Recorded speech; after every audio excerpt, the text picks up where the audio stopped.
Pembacaan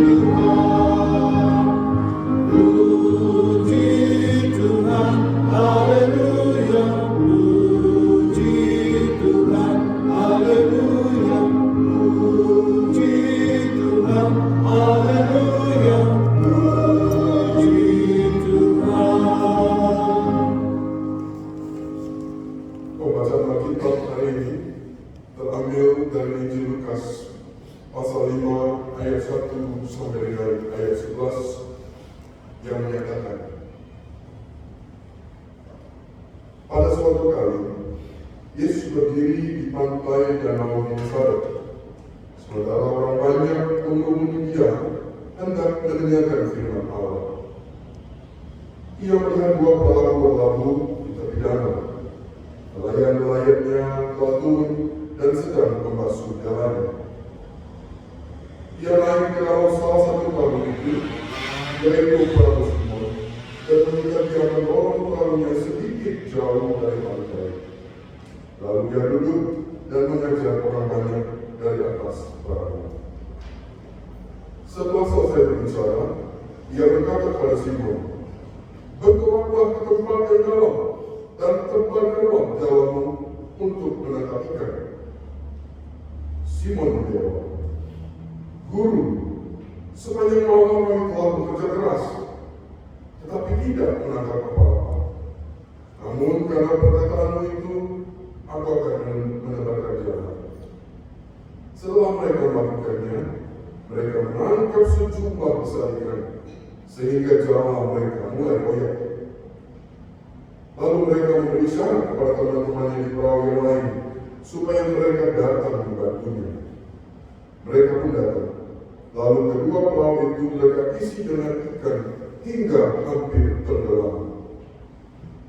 Ketika Simon Petrus melihat hal itu, ia pun sujud di depan Yesus dan berkata, "Tuhan, pergilah dariku, karena aku ini seorang berdosa." Sebab ia dan semua orang yang bersama dia diliputi rasa takjub oleh karena banyaknya ikan yang mereka tangkap. Demikian juga Yakobus dan Yohanes, anak-anak Zebedeus, yang menjadi teman Simon. Kata Yesus kepada Simon, "Jangan takut, mulai sekarang engkau akan menjadi manusia." Sesudah menarik perahu ke darat, mereka pun meninggalkan segala sesuatu, lalu mengikut Yesus. Demikian pembacaan Alkitab. Hendaklah firman Tuhan dengan segala kekayaannya diam di antara kamu, dan ucaplah syukur kepada Allah.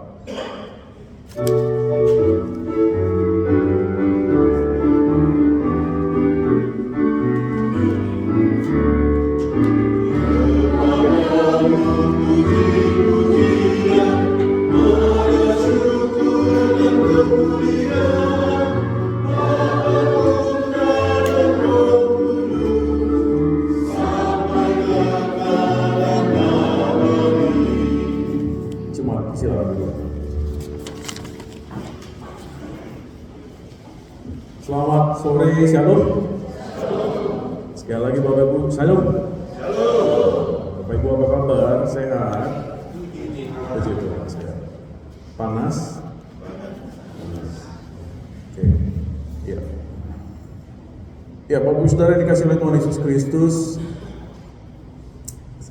di setiap kita, saya rasa apalagi kita yang tinggal di Bangka Belitung atau Pangkal Pinang ini sudah terbiasa lah hidup dengan alam, Bapak Saudara ya. Banyak teman-teman saya dari luar provinsi Babel itu senang kalau datang ke Bangka karena dekat dengan pantai. Jadi mereka bilang, wah enak ya hidup di Bangka, hanya ngesot sebentar nyampe laut. Karena mereka harus menempuh perjalanan yang cukup panjang untuk boleh melihat laut.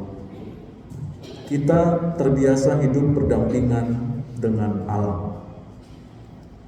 Kita bergantung sekali dengan kondisi alam. Bapak Ibu tahu beberapa belakangan ini gas sulit, gas mahal. Kami pernah ngobrol-ngobrol kenapa sama tukang lele itu. Iya mas, karena ombak besar, jadi susah tankernya masuk ke Bangka. Oh ini mas, gara-gara cuaca yang tidak menentu sehingga sulit untuk masuk ke Bangka dan lain sebagainya. Hidup di Bangka ini memang kita semua bergantung dengan kondisi alam.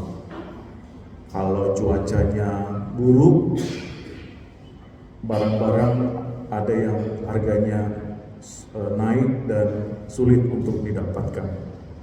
Seringkali Bapak Saudara, dengan kondisi alam yang seperti itu, baik bicara tentang laut, angin, tanah, dan musim, disitulah kita belajar bahwa manusia itu punya yang namanya keterbatasan. Ketika kita sudah mengatur waktu sedemikian rupa untuk pergi ke satu tempat, tiba-tiba hujan. Pada saat kita sudah mengatur segala sesuatunya, bahkan dibawa di dalam doa, lalu ada badai datang, kita nggak bisa bikin apa-apa. Ada banyak hal ternyata kita tidak bisa atur dengan kekuatan sendiri.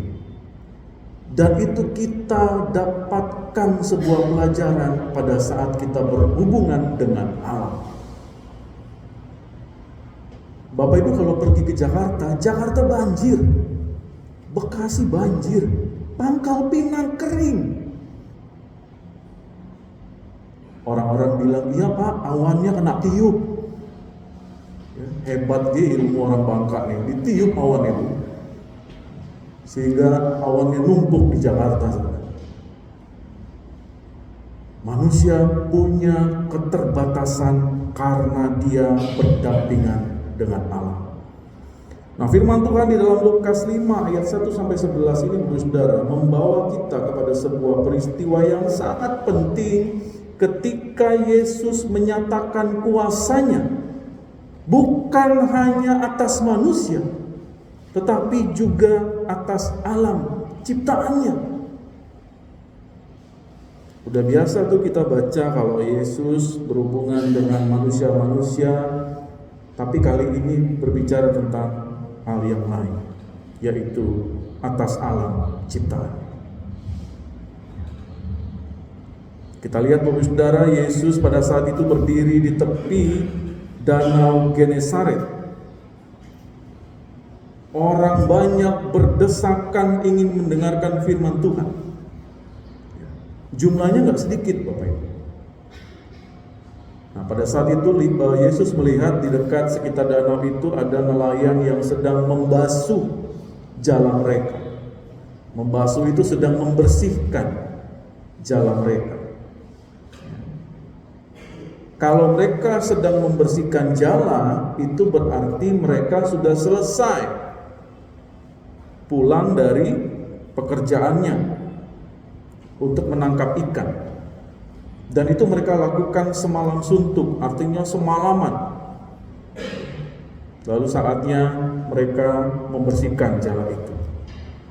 Kenapa hal itu dilakukan pada malam hari, Bapak Saudara?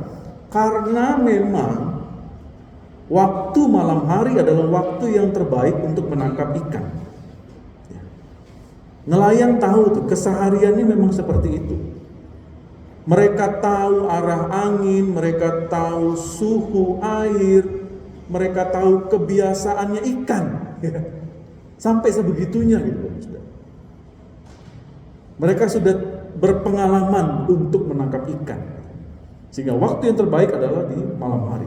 Tetapi malam itu mereka pulang dengan tangan kosong.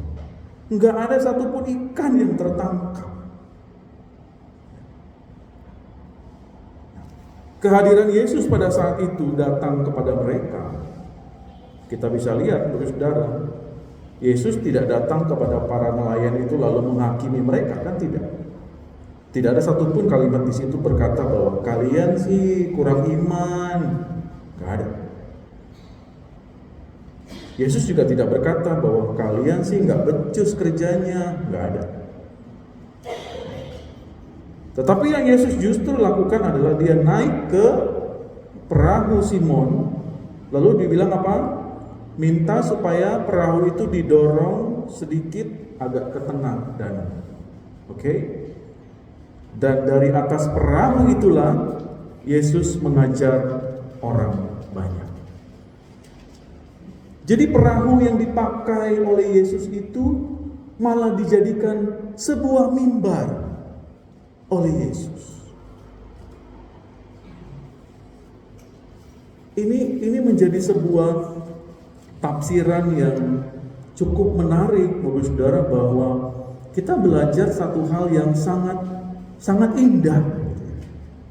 Kenapa? Pada saat kita boleh memahami Tuhan seringkali memakai hal-hal biasa menurut kita di dalam hidup kita untuk pekerjaan yang luar biasa bagi Tuhan.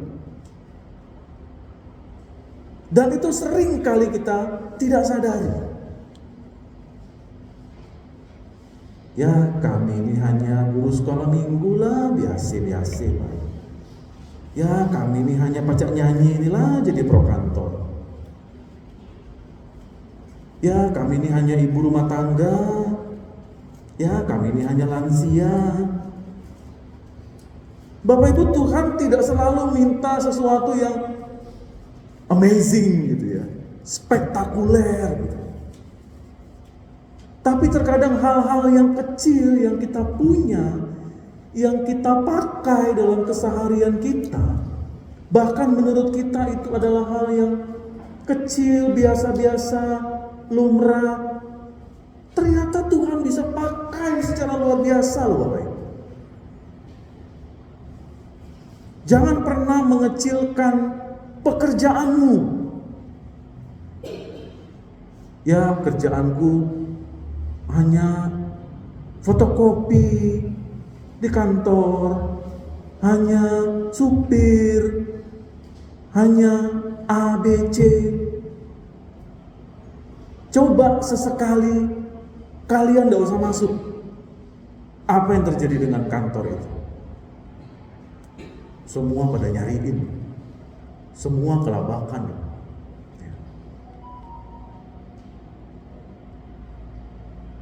Kita terkadang mengecilkan apa yang kita jalani, tapi ternyata Tuhan bisa pakai luar biasa loh pekerjaan kita. Di kantor kami, di Kementerian Agama, itu ada orang-orang yang saya bagi dua orang. Orang yang optimis dan orang yang pesimis. Orang optimis kita sudah tahu lah seperti apa. Orang yang pesimis selalu bilang, ya jadi P3K, bukan PNS. Selalu mengecilkan pekerjaannya, statusnya. Tapi gajinya kok bisa lebih besar. Ada lagi yang mengecilkan pekerjaan-pekerjaan lain, tanpa dia sadari itu bisa menurunkan semangat kerjanya. Apalagi kalau melayani Tuhan.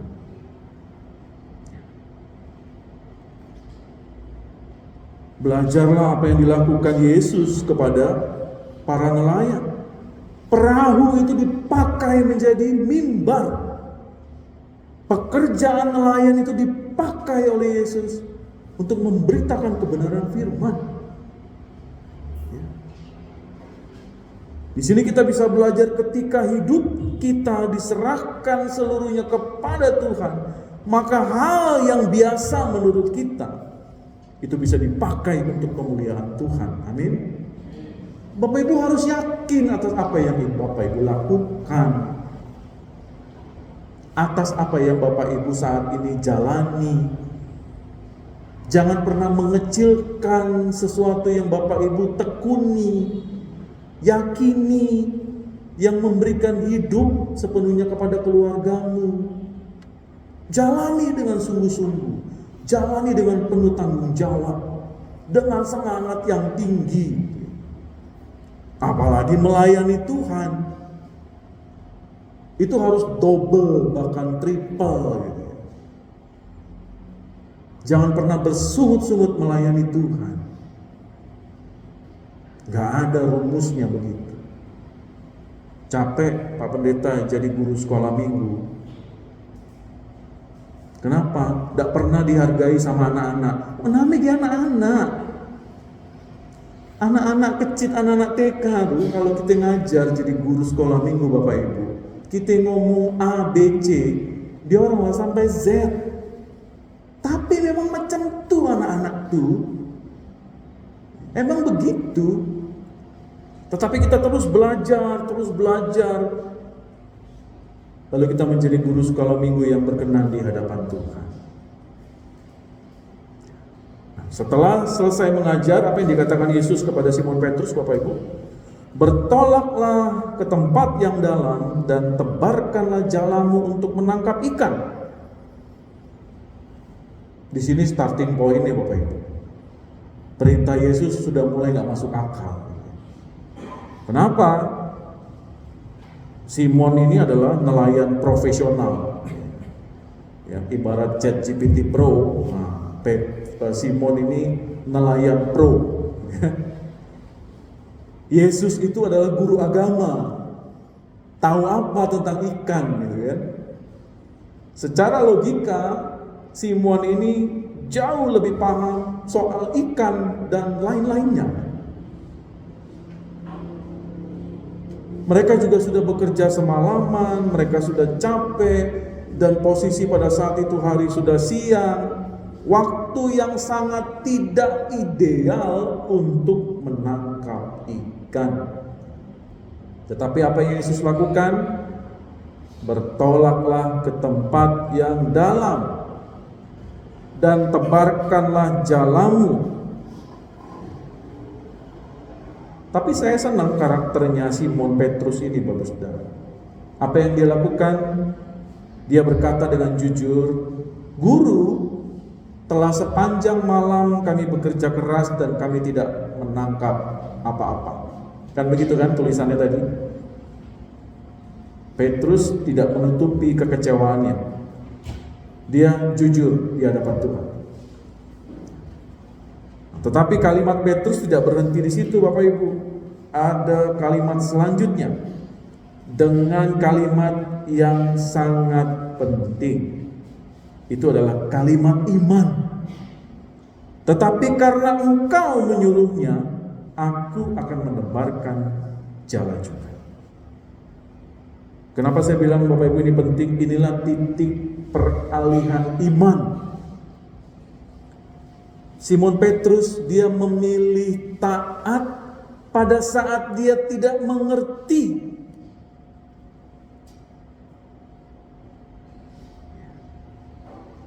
Tetapi dia percaya kepada pribadi yang memberikan perintah kepadanya. Bapak Ibu lihat peralihan iman. Dia taat walaupun dia tidak mengerti. Dan itulah yang kita sebut dengan iman sejati. Di mana ketaatan bukan pada saat kita paham baru kita bilang oke Tuhan, saya taat. Tetapi iman sejati adalah pada saat kita berkata saya patuh kepada Tuhan. Walaupun saya nggak ngerti apa yang terjadi di hadapanku esok hari. Sehingga di awal tahun 2026 ini Bapak Saudara, firman Tuhan ini begitu menguatkan kita. Bahkan kita sudah masuk di bulan kedua di tahun 2026. Firman Tuhan ini mau mengajak kepada kita punya iman sejati. Kita taat karena kita memilih percaya meski tidak mengerti. Lalu jala itu ditebarkan. Apa yang terjadi? Sesuatu yang luar biasa terjadi.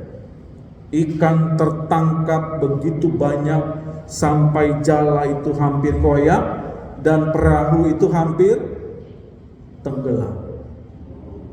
Bahkan panggil lagi kawan-kawannya yang lain. Bukan hanya perahu Simon Petrus saja, panggil lagi kawannya. Guys, datang guys. Gak muat nih guys. 2 perahu itu hampir tenggelam. Bapak Ibu, ini bukan sebuah kebetulan, tetapi ini adalah sebuah pernyataan kuasa Yesus atas alam semesta pada waktu itu. Ikan-ikan itu bukan muncul karena keahlian para nelayan, itu enggak. Seperti tadi yang kita sudah dengar, itu adalah siang hari, di mana ikan-ikan bobo, ya. Nelayan tuh tahu nggak bisa ikan itu ada di siang hari, tetapi ikan-ikan itu bergerak karena Sang Pencipta memerintahkannya. Laut, ikan, dan seluruh ciptaan itu mengenal siapa suara Tuhan mereka. Ketika Yesus berbicara, alam merespons karena Dia adalah Tuhan atas segala ciptaan. Di sini kita bisa melihat, Bapak Saudara, bahwa kuasa Yesus tidak dibatasi oleh hukum alam, karena hukum alam itu sendiri diciptakan oleh Dia sendiri. Next, Bapak Saudara, kita lihat Petrus punya reaksi yang sangat mengejutkan. Sama sekali tidak ada sorak kegirangan, nggak ada. Dia juga tidak berkata bahwa wah kita kaya hari ini, nggak ada. Tetapi Alkitab mencatat bahwa dia tersungkur dan berkata, Tuhan, pergilah daripadaku, karena aku ini seorang yang berdosa. Sikap yang kedua yang kita harus apresiasi kepada Simon, bahwa dia betul-betul melihat semakin terbatasnya manusia, karena manusia berhadapan dengan kekudusan Allah, sampai dia betul-betul menyadari siapa dirinya. Bapak Ibu Saudara, kita saat ini juga harus bisa menempatkan diri kita sebagai orang-orang yang sangat terbatas kalau kita tidak hidup bersama dengan Tuhan. Jangan pernah menyombongkan diri dengan apa yang kita punya, baik kesehatan, ekonomi, jabatan, pekerjaan, dan lain sebagainya yang dunia ini bisa berikan kepada kita. Karena dalam waktu sekejap itu bisa hilang. Lalu kita menjadi bukan siapa-siapa.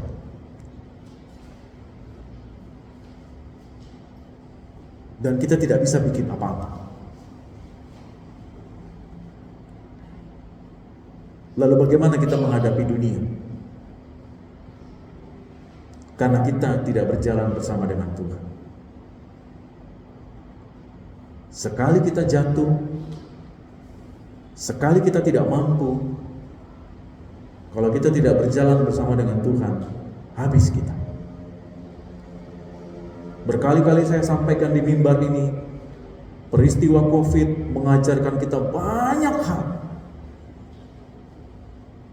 Jangan pernah lupa akan peristiwa-peristiwa seperti itu. Betapa rapuhnya hidup manusia kalau kita tidak mengandalkan Tuhan pada saat peristiwa COVID itu.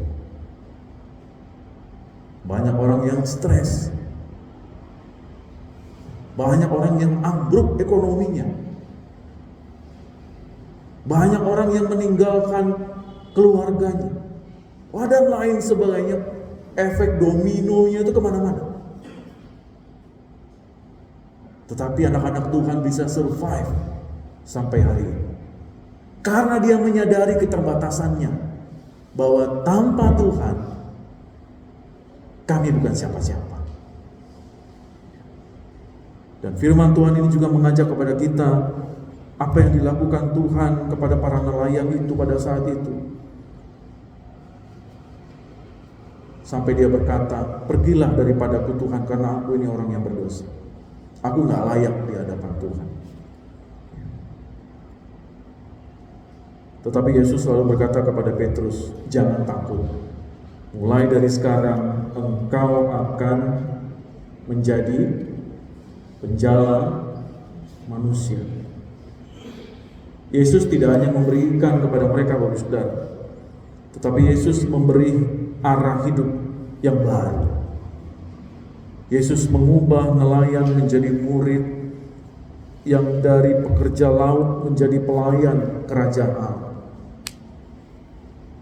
Lalu Alkitab menutup kisah ini di ayat yang ke-15 dengan kalimat yang cukup kuat menurut saya, bahwa mereka meninggalkan segala sesuatunya lalu mengikut Dia.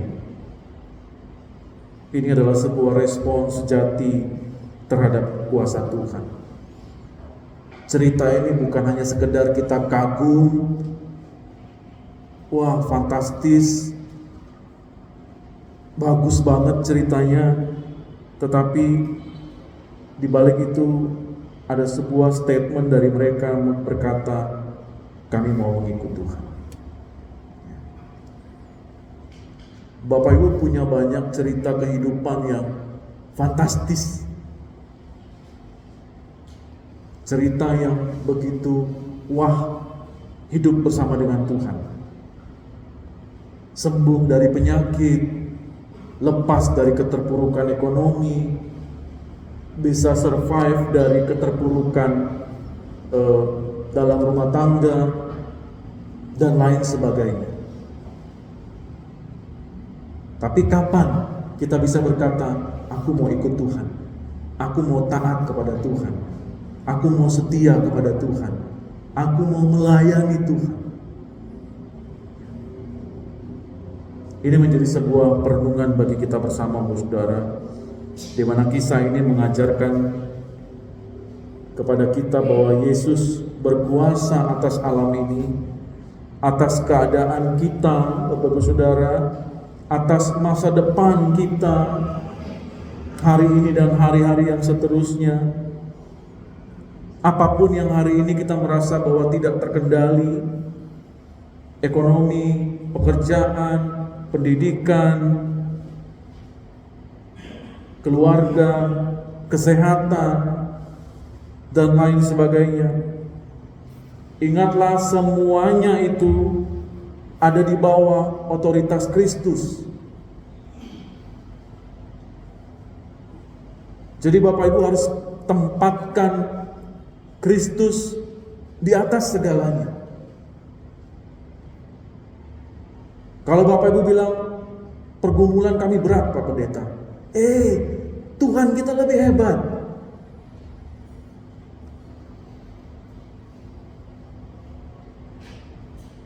Jadi jangan salah menempatkan Kristus di dalam kehidupan kita. Kita merasa bahwa pergumulan kita tuh sudah sehebat gedung. Tetapi Tuhan kita ternyata lebih besar dari gedung ini. Kita melihat satu persoalan dari satu sudut pandang. Kita tidak pernah melibatkan Tuhan sehingga kita diberikan hikmat untuk melihat satu masalah ini dari sudut pandang yang lain.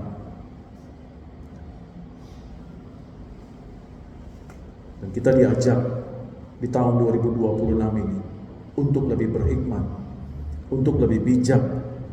Bagaimana kita bisa melihat hidup kita seperti Petrus, capek, lelah, merasa kosong, kecewa.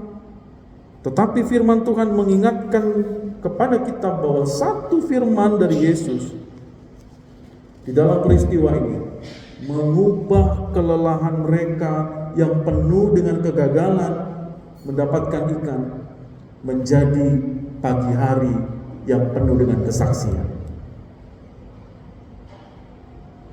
Enggak sampai 24 jam loh Bapak Ibu, hidup mereka tuh berubah luar biasa. Iya kan? Malam nangkap ikan nggak ada, pagi ketemu Yesus, siang sudah berubah hidupnya. Ketika Yesus berbicara, alam ini taat, keadaan bisa berubah, dan hidup tidak pernah sama lagi. Kalau kita diajak untuk hidup taat kepada Tuhan, tanpa kita mengerti keseluruhan apa yang Tuhan mau, itulah hakikat iman yang sejati.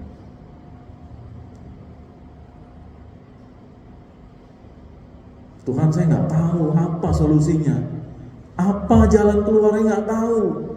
Tuhan, bulan depan nggak sanggup ini Tuhan.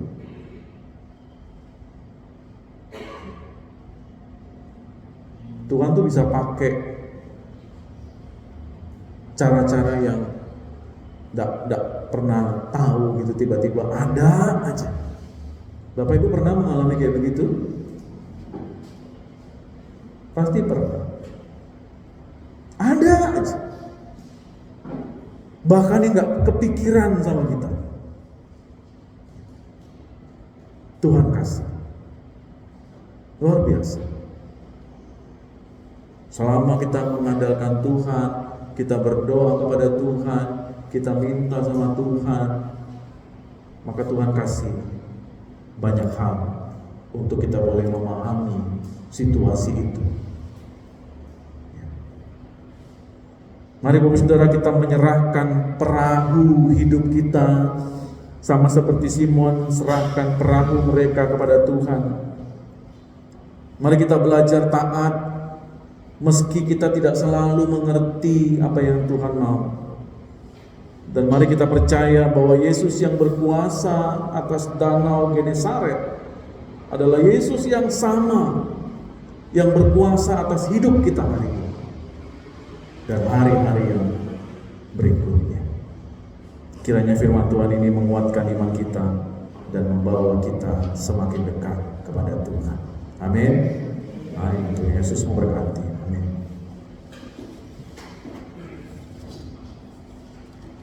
Kita masuk dalam saat teduh dan kita akan mendengarkan persembahan pujian dari vokal grup Solideo dengan judul lagu Tunjukkan Kuasa-Mu.